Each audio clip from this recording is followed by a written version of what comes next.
अ very warm welcome dear students. और आज हम लोग सेमीकंडक्टर्स के सारे फार्मूलाज देखेंगे from the point of view of MHT CET. So start करते हैं बच्चों। तो एमएचटी सीईटी के हिसाब से जितने भी सेमीकंडक्टर डिवाइसेस में फार्मूलाज हैं वो हम लोग सब देखने वाले हैं, सब एक एक करके देखते हैं। Let me tell you that ये फार्मूलाज तुमको नीट के एग्ज़ाम में भी काम आएंगे, प्रोवाइडेड तुमको थोड़ा सा और मेहनत करना पड़ेगा। लाइक देखो हमारे सीईटी में कुछ चीज़ें डिलीट की हुई है, जैसे कि जीनर डायोड और transistor as a switch and transistor as a oscillator. तो ये तीन चीज़ें ना, transistor as a switch, transistor as an oscillator और जीनर डायोड, ये तीन चीज़ डेफिनेटली सीईटी में तो नहीं है, तो मैं इसके बारे में बात नहीं करूँगा। बट अगर तुम ये सारे फॉर्मूलाज, अगर तुम नीट का भी एग्ज़ाम देना चाहो तो ये फॉर्मूला सफिशिएंट है, बस ये तीन उसमें ऐड कर लेना, ये तीन और पढ़ लेना, तो तुम्हारा नीट का भी प्रिपरेशन हो जाएगा। बट एनीवेज हम लोग तो सीईटी का तैयारी कर रहे हैं, तो हम लोग सीईटी के हिसाब से बात करेंगे। तो लेट अस स्टार्ट स्टूडेंट। सबसे पहले 11th स्टैंडर्ड के फॉर्मूलाज देख लेते हैं, राइट? क्योंकि सेमीकंडक्टर्स चैप्टर 11th में भी है, 12th में भी है, और अगर तुम देखो तो 11th का जो सिलेबस है वो भी सीईटी में है थोड़ा बहुत, ओके, और सेमीकंडक्टर चैप्टर है, राइट? तो लेट अस डू 11th के formulas first, then we will come to 12th। तो देखो सबसे पहले एक स्टूडेंट को ये सारी चीज़ें बाय हार्ट करनी चाहिए, जैसे कि आई विल टेल यू कि रेजिस्टिविटी का रेंज, राइट? कि इंसुलेटर्स जो होते हैं, कंडक्टर्स की रेजिस्टिविटी तो बहुत कम होती है, 10 पावर -2 से लेके 10 पावर -8, क्योंकि उनकी रेजिस्टिविटी या रेजिस्टेंस कम होती है, इसलिए वो अच्छे कंडक्टर्स होते हैं। इंसुलेटर्स की रेजिस्टिविटी काफ़ी ज़्यादा होती है, 10⁸ ओम पर मीटर, और सेमीकंडक्टर्स की इंसुलेटर्स से कम होती है बट कंडक्टर से ज़्यादा होती है, राइट? तो इंसुलेटर से रेजिस्टिविटी कम होती है, they lie between insulators and conductors. तो उनकी रेजिस्टिविटी देखो 10⁵ ओम से लेके 1 ओम मीटर तक है। So these are the range of resistivity. Band structure की अगर बात करो तो कंडक्टर्स में तो बैंड गैप होता ही नहीं है। In other words the conduction band and the valence band will overlap. Insulators में बैंड गैप काफ़ी ज़्यादा होता है, उसकी वैल्यू ऑलमोस्ट 5 इलेक्ट्रॉन वोल्ट से लेके 15 इलेक्ट्रॉन वोल्ट के बीच में होती है, और जो हमारा सेमीकंडक्टर्स है उसका अप्रॉक्सीमेटली 1 इलेक्ट्रॉन वोल्ट होता है बैंड गैप। बैंड गैप मतलब कंडक्शन बैंड और वैलेंस बैंड के बीच में जो गैप होता है उसे हम बैंड गैप कहते हैं, या फॉरबिडन एनर्जी गैप के नाम से भी जानते हैं, राइट? तो मैंने इधर वैल्यूज़ लिखी है कि इस कंडक्टर्स में तो बैंड गैप ज़ीरो होता है, होता ही नहीं ऑलमोस्ट, और इंसुलेटर्स में काफ़ी ज़्यादा होता है। यहाँ भले 6 इलेक्ट्रॉन वोल्ट लिखा होगा बट रेंज उनकी 5 इलेक्ट्रॉन वोल्ट से लेकर 15 इलेक्ट्रॉन वोल्ट तक कुछ भी हो सकती है। जर्मेनियम और सिलिकॉन का बैंड गैप याद रखना, जर्मेनियम के लिए 0.7 इलेक्ट्रॉन वोल्ट है और सिलिकॉन के लिए 1.1 इलेक्ट्रॉन वोल्ट है value of band gap. Conductors में फ्री इलेक्ट्रॉन्स बहुत ज़्यादा होते हैं, इंसुलेटर्स में कुछ होता ही नहीं है, कंडक्ट करने के लिए फ्री इलेक्ट्रॉन्स होते ही नहीं है, और सेमीकंडक्टर्स में कंडक्शन इलेक्ट्रॉन्स और होल्स दोनों के वजह से होती है, राइट? फिर बैलेंस बैंड और कंडक्शन बैंड का सिचुएशन क्या होता है? कंडक्टर्स में valence band and conduction band are completely filled, और conduction band is partially empty, ऐसा भी बोल सकते हो। और इंसुलेटर्स में वैलेंस बैंड कंप्लीटली फिल्ड होती है, तो उनको किसी के साथ कोई रिएक्शन करने की ज़रूरत ही नहीं होती है, और conduction band is completely empty, मतलब कंडक्शन इलेक्ट्रॉन्स होते ही नहीं है। कंडक्शन इलेक्ट्रॉन्स मतलब फ्री इलेक्ट्रॉन्स होते ही नहीं है। और सेमीकंडक्टर्स में दोनों मतलब थोड़े थोड़े पार्शियली फिल्ड होते हैं, राइट? वैलेंस बैंड और conduction band. Temperature coefficient of resistance, conductors में देखो अगर टेम्परेचर बढ़ेगा तो रेजिस्टेंस भी बढ़ेगा, इसलिए बोलते हैं कि उनके पास क्या होती है, positive temperature coefficient of resistance. Insulators में क्या होता है, इंसुलेटर्स में टेम्परेचर बढ़ाओ तो क्या होता है, टेम्परेचर बढ़ाने से ज़्यादा फर्क नहीं पड़ता, वो फिर भी इंसुलेटर ही रहते हैं, ओके, बहुत ज़्यादा फर्क नहीं पड़ जाता है। लेकिन सेमीकंडक्टर्स में अगर टेम्परेचर बढ़ाओगे ना, अगर टेम्परेचर को बढ़ाओगे तो रेजिस्टेंस कम होगा, यानी वो कंडक्ट करने लगेंगे थोड़ा बहुत, राइट? उनकी कंडक्टिविटी बढ़ जाती है या रेजिस्टिविटी कम हो जाती है। बाकी ये तो वही है रेजिस्टेंस का, जो ऑफकोर्स टेम्परेचर बढ़ाने से क्या होता होगा, कंडक्टर्स में रेजिस्टेंस बढ़ जाता है और इन सेमीकंडक्टर्स में रेजिस्टेंस घट जाता है। एग्जाम्पल तो तुमको पता ही है कंडक्टर्स के, इंसुलेटर्स के और सेमीकंडक्टर्स के। इलेक्ट्रॉन डेंसिटी की वैल्यू याद रखने की कोई खास ज़रूरत नहीं है, जस्ट तुम्हारे इंटरेस्ट के लिए कि इसमें ज़्यादा इलेक्ट्रॉन्स होते हैं, फ्री इलेक्ट्रॉन्स पर मीटर क्यूब, और जर्मेनियम और सिलिकॉन में काफ़ी कम होते हैं। So let us move ahead now. P type semiconductor में क्या होता है, हम जो इम्प्यूरिटी एलिमेंट डालते हैं ना, वो पेंटावेलेंट इम्प्यूरिटी होता है। पेंटावेलेंट इम्प्यूरिटी का मतलब क्या होता है, उनमें आउटर मोस्ट ऑर्बिट में 5 इलेक्ट्रॉन्स होते हैं, ठीक है, जैसे कि फॉस्फोरस, आर्सेनिक, एंटीमनी। तो इसको अगर तुम प्योर सेमीकंडक्टर में डालोगे तो वो बन जाएगा P type semiconductor, sorry I am so sorry, उसको बन जाएगा एन टाइप सेमीकंडक्टर। तो मैंने कुछ गलत लिख दिया, सॉरी बच्चों, ये एन टाइप सेमीकंडक्टर है, ये मैंने थोड़ा मिस्टेक कर लिया, this is an type semiconductor, ये एन टाइप सेमीकंडक्टर है। तो एन टाइप सेमीकंडक्टर में जो इम्प्यूरिटी एलिमेंट ऐड किया जाता है वो पेंटावेलेंट इम्प्यूरिटी होती है, जैसे कि फॉस्फोरस, आर्सेनिक, एंटीमनी, जिनमें आउटर मोस्ट ऑर्बिट में 5 इलेक्ट्रॉन्स होते हैं। जैसे ही तुम पेंटावेलेंट इम्प्यूरिटी ऐड करोगे ना तो एक क्या होता है, देखो वो जो फ्री इलेक्ट्रॉन जनरेट होते हैं, राइट, 4 इलेक्ट्रॉन तो बॉन्ड बना लेंगे सेमीकंडक्टर के क्रिस्टल के साथ, लेकिन एक इलेक्ट्रॉन जो फ्री होगा ना, देखो उसका जो एनर्जी लेवल होगा ना ऑलमोस्ट कंडक्शन बैंड के एकदम पास में होता है। इन अदर वर्ड्स वो ऑलमोस्ट फ्री इलेक्ट्रॉन ही है। number of electrons is very large as compared to number of holes in a n type semiconductor। Conductivity का फॉर्मूला याद रखना है, n टाइप सेमीकंडक्टर में कंडक्टिविटी का फॉर्मूला है Ne mu E इंटू ई। Ne मतलब क्या होता है, Ne मतलब देखो मैंने यहाँ पे लिखा है, Ne मतलब इलेक्ट्रॉन कॉन्सेंट्रेशन या number of electrons per unit volume. Mu e का मतलब होता है मोबिलिटी, म्यू ई को बोलते हैं मोबिलिटी ऑफ इलेक्ट्रॉन्स, मोबिलिटी, और ई मतलब चार्ज ऑफ इलेक्ट्रॉन, राइट। अच्छा, और आगे बढ़ते हैं बच्चों। व्हेन सिलिकॉन और germanium crystal, P type semiconductor क्या होता है, देखो जब प्योर सेमीकंडक्टर में हम ट्राईवैलेंट इंप्यूरिटी डालें, ट्राईवैलेंट जैसे कि बोरॉन, एल्यूमिनियम या इंडियम, इस तरह की इंप्यूरिटी डालेंगे तो जो सेमीकंडक्टर बनता है उसे कहते हैं P type semiconductor. Of course number of holes is more than number of electrons, और इसमें क्या होता है, जो होल्स जनरेट होते हैं बच्चों, है ना, उनकी एनर्जी लेवल किसके एकदम पास में होती है, बैलेंस बैंड के एकदम पास में। तो वैलेंस बैंड के इलेक्ट्रॉन्स इजीली इस होल्स के साथ होल्स में जंप कर जाएंगे, और ऑफ कोर्स इसके वजह से क्या होती है, कंडक्टिविटी बढ़ जाती है। Okay, the electrons can start moving. और कंडक्टिविटी का फॉर्मूला क्या होता है, कंडक्टिविटी का फॉर्मूला होता है पी टाइप सेमीकंडक्टर में NH μH E। NH मतलब होल कॉन्सेंट्रेशन, μH मतलब मोबिलिटी ऑफ होल्स, और E मतलब चार्ज ऑफ इलेक्ट्रॉन। चाहे पी टाइप सेमीकंडक्टर हो या एन टाइप सेमीकंडक्टर हो, एक फॉर्मूला है जो तुम हमेशा यूज़ कर सकते हो, और इसके ऊपर सम्स भी तुमने किए होंगे 11th स्टैंडर्ड में। Ne into NH is equal to Ni square. Ne क्या है, इलेक्ट्रॉन कॉन्सेंट्रेशन, NH क्या है, होल कॉन्सेंट्रेशन, Ni मतलब intrinsic charge carrier concentration, intrinsic charge carrier concentration. Okay, तो ये याद रखना फॉर्मूला कि चाहे वो पी टाइप सेमीकंडक्टर हो या एन टाइप सेमीकंडक्टर हो, हम लोग हमेशा ये फॉर्मूला यूज़ कर सकते हैं, Ne into NH is equal to Ni square. Okay, और आगे बढ़ते हैं बच्चों।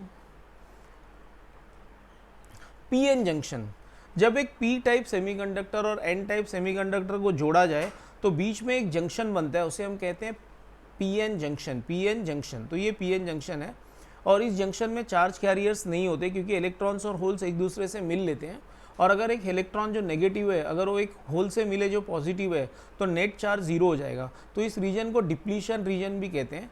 डिप्लीशन रीजन की विड्थ कितनी होती है वो याद रखना है, 1 माइक्रोमीटर या 10⁻⁻⁶ metre. Okay, not only that, जब इलेक्ट्रॉन्स इस सेक्शन में जाएंगे, इलेक्ट्रॉन्स पी वाले में जाते हैं और होल्स एन वाले में जाते हैं बिकॉज ऑफ डिफ्यूजन, तो एक बैरियर पोटेंशियल जनरेट होता है, बैरियर पोटेंशियल जो अब इलेक्ट्रॉन और होल को क्रॉस नहीं होने देता। ओके, एक जगह से दूसरे जगह पे। उस बैरियर पोटेंशियल की वैल्यू तुमको याद रखनी है, उसकी वैल्यू 0.7 वोल्ट है सिलिकॉन के लिए, और जर्मेनियम के लिए उसकी वैल्यू क्या है, 0.3 वोल्ट। तो ये भी याद रखना है। ओके, और आगे बढ़ते हैं, forward biasing and reverse biasing. whenever a p type semiconductor is connected to a battery in such a way that positive terminal is connected to p side and negative terminal is connected to n side, okay, तो हम बोल सकते हैं कि diode is forward biased. तो बोलते हैं diode को फॉरवर्ड बायस किया गया है। और करंट फ्लो होने के लिए कंडीशन क्या है, जो बैटरी हम कनेक्ट करते हैं ना, उसकी वैल्यू क्या होनी चाहिए, बैरियर पोटेंशियल से ज़्यादा, मतलब सिलिकॉन में 0.7 वोल्ट से ज़्यादा का बैटरी कनेक्ट करना पड़ेगा, और जर्मेनियम में 0.3 वोल्ट से ज़्यादा का बैटरी कनेक्ट करना पड़ेगा, तो ही करंट फ्लो होगी। ओके, जब हम लोग फॉरवर्ड बायसिंग करते हैं तो width of the depletion layer will decrease, width of the depletion region will decrease in forward bias. और ये ग्राफ याद रखना, देखो ऑलमोस्ट इस वोल्टेज तक, ये 0.7 दिख रहा है ना, यहाँ तक करंट ऑलमोस्ट जीरो है। भले यहाँ पे तुमको 2 एम्पियर तक करंट दिख रहा होगा, बट एकदम ऑलमोस्ट जीरो मान के चलना है, यहाँ तक करंट फ्लो ही नहीं होता बिकॉज ऑफ बैरियर पोटेंशियल। उसके बाद ही करंट फ्लो होना स्टार्ट होता है, राइट। तो ये पोटेंशियल को हम नी पोटेंशियल या थ्रेशोल्ड पोटेंशियल भी बोलते हैं। 0.7 वोल्ट मतलब ये सिलिकॉन का ग्राफ है, अगर जर्मेनियम का होता तो 0.3 होता, करेक्ट। तो ये फॉरवर्ड बायस ग्राफ है या VI कैरेक्टरिस्टिक या IV characteristic of a forward bias diode. Reverse bias में उल्टा होता है, P side is connected to the negative terminal and N side is connected to the positive terminal. Okay, तो इस तरह का अगर कनेक्शन होगा तो हम बोलते हैं डायोड इज रिवर्स बायस्ड। और रिवर्स बायस में डायोड में करंट फ्लो नहीं हो सकता। हाउएवर थोड़ा बहुत करंट तो फ्लो होगा ही, तुम देख सकते हो इस डायग्राम में कि रिवर्स बायस में भी बहुत थोड़ा सा करंट फ्लो होगा। ओके, माइक्रो एम्पियर्स या नैनो एम्पियर्स का करंट है, देखो नैनो एम्पियर्स में करंट है, बहुत कम करंट है, राइट। और इसको बोलते हैं लीकेज करंट। और अगर तुम ये वाला पोटेंशियल डिफरेंस बढ़ाते ही जाओगे ना तो फिर क्या होगा, ब्रेकडाउन हो जाएगा। This is called as breakdown, मतलब तुम्हारा डायोड हमेशा के लिए डैमेज हो जाएगा। ओके, तो जनरली डायोड को रिवर्स बायस वोल्टेज में नहीं चलाते। ओके, डायोड ये मान के चलना कि रिवर्स बायस में diode does not conduct, but सच्चाई ये है कि कंडक्ट भी करेगा। अगर थोड़ा सा करंट फ्लो होता है उसको हम नैनो एम्पियर्स में हम लोग नेग्लेक्ट कर सकते हैं, इसको बोलते हैं लीकेज करंट। हाँ, अगर तुमने बहुत ही बड़ा बैटरी लगा दिया तो उसके वजह से क्या होता है, उसके वजह से करंट धीरे धीरे काफ़ी ज़्यादा हो जाता है and the diode is damaged. तो डायोड को कभी भी उल्टा कनेक्ट नहीं करना, मतलब डायोड इसलिए डिज़ाइन नहीं किया जाता कि तुम उल्टा कनेक्ट कर लो उसको, मतलब डायोड का कनेक्शन हमेशा फॉरवर्ड बायस में होना चाहिए, unless it is a special type of diode called as Zener diode, जो तुम्हारे सिलेबस में नहीं है। तो जीनर डायोड नहीं है सिलेबस में, तो तुम्हारे लिए डायोड कैसे हमेशा कनेक्ट करना चाहिए, फॉरवर्ड बायस में, मतलब positive terminal should be connected to P side and negative terminal should be connected to N side. खैर, ये तो रिवर्स बायस और फॉरवर्ड बायस के डिफरेंसेस थे। एग्जाम में कैसे आते हैं क्वेश्चंस, देखो मैं तुमको बताता हूँ। ये जो तुम एग्जांपल्स देख रहे हो ना, ये सारे डायग्राम में मैंने तुमको समझा दिया है। जो लेफ्ट साइड के 3 डायोड हैं ये सारे फॉरवर्ड बायस वाले डायोड है। ओके, और जो राइट साइड के 3 डायोड है ना, ये सारे रिवर्स बायस वाले हैं। देखो ध्यान से देखना तुम लोग, सी ये P साइड है, P साइड, और ये N साइड है, ठीक है, ये N साइड है। तीनों डायग्राम में तुम ध्यान से देखो क्या हो रहा है, ये -2 है ना, -10 से बड़ा है। -2 is positive when compare to -10, मतलब ये फॉरवर्ड बायस है, P साइड पॉजिटिव को कनेक्टेड है, N साइड नेगेटिव को कनेक्टेड है। सिमिलरली देखो ये 0 है, अर्थिंग का मतलब 0 -7 से बड़ा है, या 0 पॉजिटिव है व्हेन कंपेयर टू -7, तो तुम बोल सकते हो कि P साइड पॉजिटिव को कनेक्टेड है, N साइड नेगेटिव, तो ये भी फॉरवर्ड बायस है। तो ये 3 एग्जाम्पल फॉरवर्ड बायस के, ये 3 एग्जाम्पल रिवर्स बायस के। देखो ये -10 है और ये -2 है। सेकेंड वाले डायग्राम को देखो, -10 और -2, -10 is negative when compare to -2, इसलिए ये रिवर्स बायस डायोड है। तो इस तरह के क्वेश्चंस एग्जाम में आ सकते हैं, जहाँ पे तुमको पहचानना होगा कि कौन से डायोड फॉरवर्ड बायस में, कौन से रिवर्स बायस में। तो मैंने काफ़ी एग्जाम्पल्स दे दिए तुमको, इससे तुम्हारा काफ़ी काम हो जाना चाहिए, राइट। अब क्लास 12 पे आते हैं, तो क्लास 11 की कहानी खत्म हो गई, अब क्लास 12 पे आते हैं। और क्लास 12 तो बेसिकली ट्रांजिस्टर पे है। ओके, सबसे पहले हाफ वेव रेक्टिफायर देख लेते हैं। हाफ वेव रेक्टिफायर का डायग्राम देख लो। हाफ वेव रेक्टिफायर में क्या होता है कि सिर्फ पॉजिटिव हाफ साइकिल जब होगा ना, ये वाला cycle positive half cycle, just a second. So positive half cycle मतलब ये वाले साइकिल में तो आउटपुट मिलता है, लेकिन नेगेटिव हाफ साइकिल में आउटपुट नहीं मिलता, राइट। तो पॉजिटिव हाफ साइकिल में आउटपुट मिलेगा, नेगेटिव हाफ साइकिल में आउटपुट नहीं मिलेगा। कुछ चीज़ें जो तुमको बाय हार्ट करनी है हाफ वेव रेक्टिफायर के लिए। पहला कि frequency of the output signal is equal to frequency of the input signal. Second तुमको क्या याद रखना है, ripple factor which is ratio of IAC to IDC, right ना, component of AC upon DC। तो रिपल फैक्टर का value है 1.21 half wave rectifier के लिए, और percentage efficiency of a half wave rectifier is 40.6 which is very less. तो half wave rectifier काफ़ी efficient नहीं होता, याद रखना, इसकी एफिशिएंसी काफ़ी कम होती है, 40.6। इसके अलावा let us talk about full wave rectifier. Full wave rectifier की क्या क्या स्पेशलिटीज़ है, दोनों ही टाइम आउटपुट होता है। देखो पॉजिटिव हाफ साइकिल में डायोड D1 के वजह से आउटपुट होगा, और नेगेटिव हाफ साइकिल में डायोड D2 के वजह से आउटपुट होगा। तो अल्टीमेटली दोनों डायोड कभी ना कभी कंडक्ट करेंगे, एक पॉजिटिव हाफ साइकिल में, एक नेगेटिव, तो तुमको दोनों ही बार आउटपुट मिलेगा। इसके अलावा याद रखना, frequency of the output signal is twice the frequency of the input signal.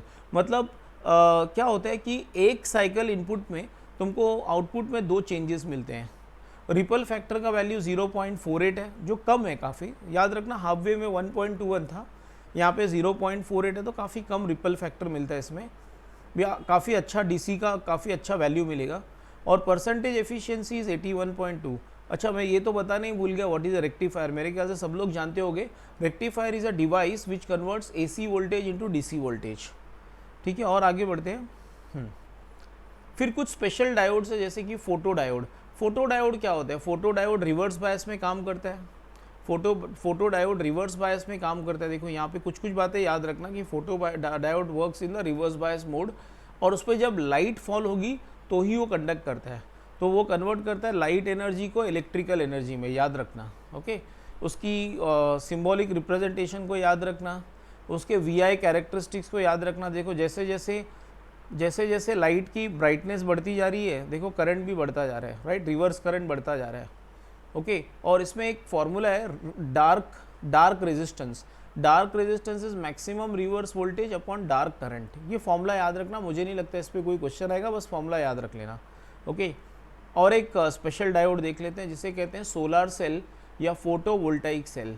What is a solar cell? Solar cell convert solar energy into electrical energy, ना तो फॉरवर्ड बायस ना तो रिवर्स बायस, इसमें तो बैटरी लगाना ही नहीं है तुमको।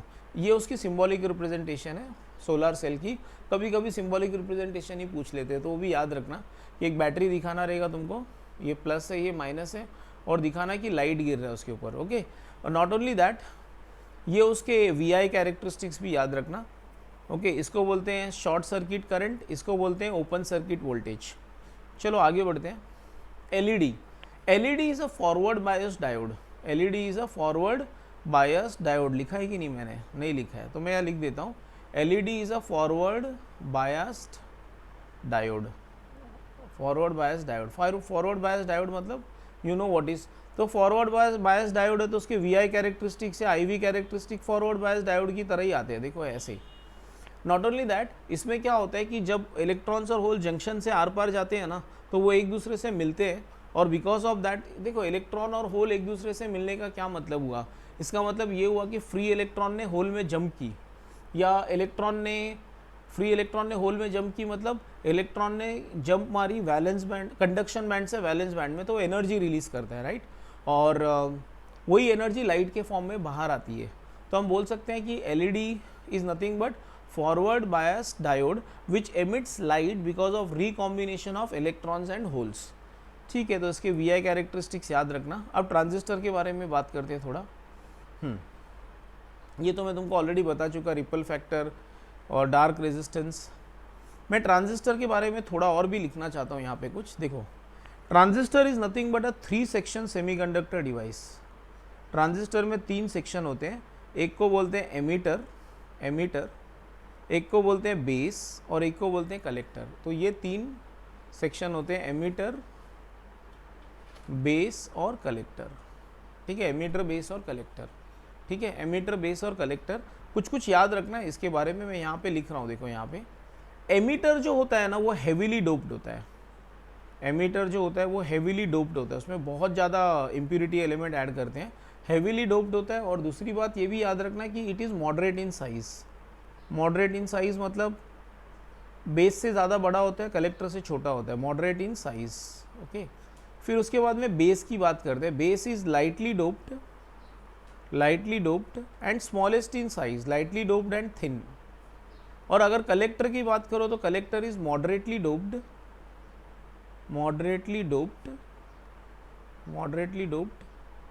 And largest in size, biggest in size. सबसे बड़ा साइज में कौन होता है? Collector, biggest in size. तो ये बातें याद रखना, क्योंकि कभी कभी इस पे डायरेक्ट क्वेश्चंस पूछे गए एग्जाम में। जैसे जैसे मैं एमसीक्यूज करवाता जाऊंगा तुमको पता चलेगा कि हाँ, जो ज़रूरी फॉर्मूलाज थे वो सर ने सब दे दिए, राइट। तो emitter is heavily doped, moderate in size, base is lightly doped and thin, and collector is moderately doped and biggest in size, right. फिर हम लोग ट्रांजिस्टर के बारे में कुछ कुछ फॉर्मूलाज याद रखेंगे, जैसे I is equal to I C plus I B, I is equal to I C plus I B. याद रखना, एमीटर, ट्रांजिस्टर में 2 जंक्शन होंगे, एक एमीटर और बेस के बीच में, और एक बेस और कलेक्टर के बीच में। तो ये भी याद रखना पड़ेगा कि जो एमीटर बेस जंक्शन होता है, EB junction, emitter base junction, इसको हमेशा फॉरवर्ड बायस करते हैं, इसको हमेशा क्या करते हैं? फॉरवर्ड बायस।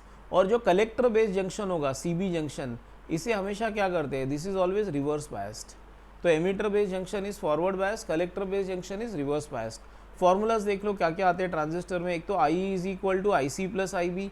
सेकेंड 2 रेशियोज है, beta D C, alpha D C. Beta D C is I C upon I B, which is alpha upon 1 minus alpha. Alpha DC is collector current upon emitter current which is beta upon 1 plus beta. कभी कभी क्या होता है ना, वो लोग सिर्फ ऐसा बोल के छोड़ देते हैं कि the DC gain is this much.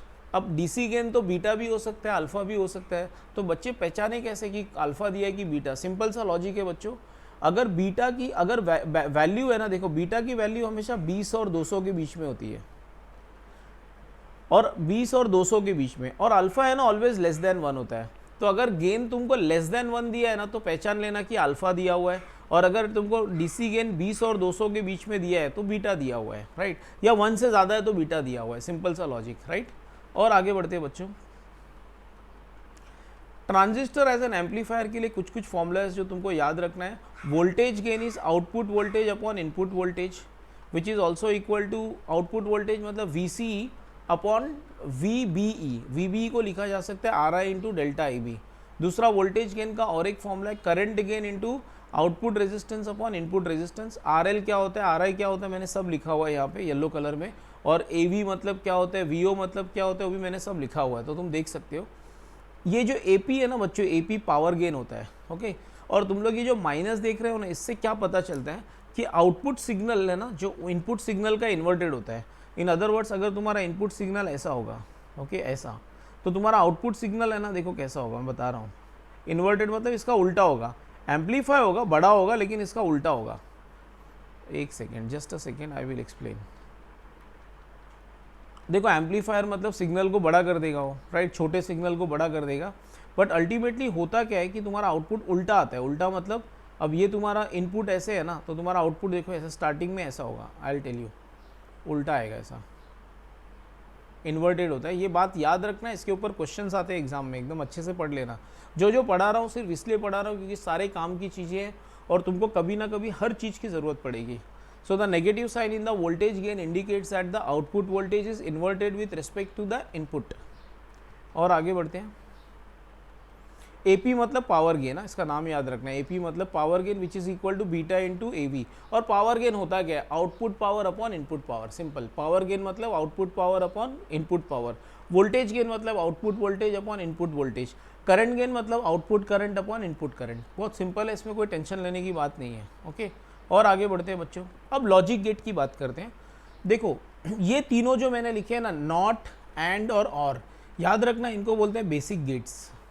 Basic gates बोलते हैं, और इनका आउटपुट तो तुम्हारे सामने है। देखो y is equal to complement of x, मतलब अगर इनपुट x दोगे तो आउटपुट क्या मिलेगा, x का कॉम्प्लीमेंट, या इनपुट a दोगे तो y क्या होगा, a का कॉम्प्लीमेंट। तो इसमें एक ही इनपुट होता है, एक ही आउटपुट होता है। अगर इनपुट 0 है तो आउटपुट 1, अगर इनपुट 1 है तो output 0, right. This is all about not gate. फिर और गेट क्या करता है, ऐड करता है, इनपुट्स को ऐड करता है। तो 0 प्लस 0 0, 0 प्लस 1 1, 1 प्लस 1 भी 1 होता है, शायद सब लोग को पता होगा। एंड गेट मल्टीप्लाई करता है, 0 प्लस 0 0, 0 इंटू 0 0, मल्टीप्लाई है, प्लस नहीं, इंटू। 0 इंटू 1 भी 0, 1 इंटू 0 भी 0, 1 इंटू 1 भी 1, राइट। तो एंड गेट क्या करते हैं बच्चों, एंड गेट क्या करते हैं, मल्टीप्लाई करते हैं, ओके। चलो आगे बढ़ते हैं, तो इनको बेसिक गेट्स बोलते हैं, ओके। आगे बढ़ते हैं, अब ये दो गेट है, नॉर गेट और नैंड गेट। याद रखना, नॉर एंड नैंड, इन दोनों को बोलते हैं universal gates. NOR and NAND are universal gates. क्यों बोलते हैं यूनिवर्सल गेट्स, बिकॉज इनके कॉम्बिनेशन से तुम कोई भी गेट बना सकते हो, कोई भी गेट, ओके। तो नॉर गेट क्या करता है, ऐड करके उल्टा कर लेता है, कॉम्प्लीमेंट, ऐड और कॉम्प्लीमेंट। तो आउटपुट देखो क्या है, y is equal to a plus B और उसका कॉम्प्लीमेंट। कॉम्प्लीमेंट मतलब तो मेरे ख्याल से सब लोग समझते हो कि अगर 1 का कॉम्प्लीमेंट 0 होगा, 0 का कॉम्प्लीमेंट 1 होगा, राइट। तो ऐड करके कॉम्प्लीमेंट कर देते हैं। नैंड क्या करता है, मल्टीप्लाई करके कॉम्प्लीमेंट। तो हमारे पास 3 टाइप के गेट्स हैं, बेसिक, एंड, नॉट, और। फिर उसके बाद यूनिवर्सल कौन से थे, नॉर और नैंड। और उसके बाद में बच्चों स्पेशल गेट्स कौन से गेट्स हैं, एक्सॉर। देख लो सिंबॉलिक रिप्रेजेंटेशन अच्छे से देख लेना। और इसका आउटपुट क्या होता है, A bar B plus A B bar, A bar B plus A B bar. और ये क्या करता है, इसका आउटपुट 1 सिर्फ कब होगा, देखो इसका आउटपुट हाई कब होगा, 1 कब होगा, जब दोनों इनपुट्स अनइक्वल होंगे। या तो 0 और 1 होना चाहिए, तो 1 और 0, मतलब दोनों इनपुट सेम नहीं होने चाहिए। अगर दोनों इनपुट सेम हो गए तब तो आउटपुट 0 आ जाएगा। तो अगर इनके दोनों इनपुट्स अलग अलग होंगे तो आउटपुट क्या आता है, 1 आता है, राइट। इसको बोलते हैं एक्सॉर गेट। और इसका ये याद रखना, formula A bar B plus A B bar, और इसका जो उल्टा होता है, इसका जो कॉम्प्लीमेंट होता है उसे हम बोलते हैं X NOR gate. X NOR gate, X NOR मतलब OR gate, X OR gate plus NOT gate is called as X NOR gate. और इसमें क्या होता है, इसमें उल्टा होता है। वहाँ पे क्या हो रहा था एक्स और गेट में, जब दोनों इनपुट्स अलग थे तब आंसर 1 आ रहा था। यहाँ पे जब दोनों इनपुट सेम होंगे ना तब आंसर 1 आएगा। और इसका फॉर्मूला याद रखना, y इज इक्वल टू, ये क्या है, उसका कॉम्प्लीमेंट है, A bar B plus A B bar का कॉम्प्लीमेंट, जिसको अगर तुम सॉल्व करोगे तो आंसर आएगा A B plus A bar B bar, A B plus A bar dot B bar, A bar into B bar. Okay, कुछ formulas है जो सारे बच्चे अच्छे से याद रखेंगे, नहीं तो गड़बड़ हो जाएगा। एक a plus 1 1, B plus 1 1, A plus A bar 1, B plus B bar 1। तुम खुद अक्कल लगा लेना, सोच लेना कि 0 प्लस उसका कॉम्प्लीमेंट 1 तो 1 आएगा, ऐसे तुमको सब समझ में आ जाएगा। a into A bar 0, B into B bar 0, और ये दोनों फॉर्मूला को बोलते हैं डी मॉर्गन्स थियरम। अब छोड़ो थियरम वियरम, थोड़ी तुमको कोई पूछने वाला है, बस इतना याद रखना कि a dot B bar can be written as A bar plus B bar, और a plus B the whole complement is equal to a complement dot B complement. इतने फार्मूलाज अगर तुमने तैयार कर लिए ना बच्चों, इतने फार्मूलाज अगर तुमने तैयार कर लिए तो विश्वास करो तुम कोई भी सम बड़ी आसानी से कर लोगे। ओके, अपार्ट फ्रॉम दैट बच्चों मैं कुछ और थोड़ा सा सिखाना चाहता हूँ तुम लोगों को, थोड़ा सा कुछ और भी सिखाना चाहता हूँ। देखो, एक मिनट बच्चों, मैं कुछ और भी सिखा दूंगा, लिखते हैं कहाँ पे स्पेस है, यहाँ पे सिखा देता हूँ। देखो,